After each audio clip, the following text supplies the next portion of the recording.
नमस्कार, मैं हूं प्रियंका और आप देख रहे हैं राष्ट्रीय जगत विजन न्यूज। छत्तीसगढ़ की राजनीति में फिर सुर्खियों में आए हैं पूर्व deputy CM TS Singhdeo.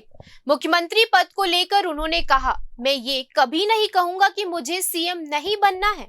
CM आप नहीं बनना चाहते, ऐसा कौन कहेगा। उन्होंने ये भी याद दिलाया कि पहले भी उनका नाम सीएम पद के लिए चला था, लेकिन पार्टी का फैसला ही अंतिम होता है। आगे उन्होंने क्या बयान दिया, सुनिए। मैं ये कभी नहीं कहूंगा कि मुझे मुख्यमंत्री नहीं बनना है, पर आप ये कहोगे कि मुख्यमंत्री आप नहीं बनना चाहते हो, ऐसा कहो तो कौन कहेगा।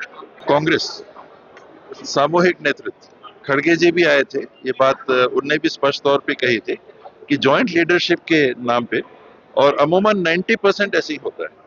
अपवाद होता है कि किसी के नाम से चुनाव लड़ते हैं, तो चुनाव के समय कोई अपवाद की स्थिति अगर बन गई तब किसी का नाम आएगा। सामान्य रूप से कांग्रेस जॉइंट लीडरशिप।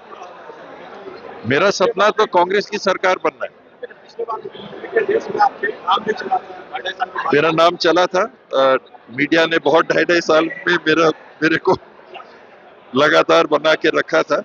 पार्टी का निर्णय जो होता है वो जिम्मेदारी कोई भी मिले तो आदमी नकार थोड़ा ना करेगा।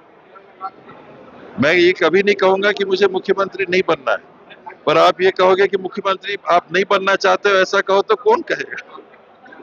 दोनों चीज में बहुत फर्क है और वो बात सामने होगी। फिलहाल इस खबर में इतना ही। देश प्रदेश की खबरों से अपडेटेड रहने के लिए हमारे चैनल को सब्सक्राइब करें और नए खबरों की नोटिफिकेशन के लिए बेल आइकॉन जरूर दबाएं। नमस्कार।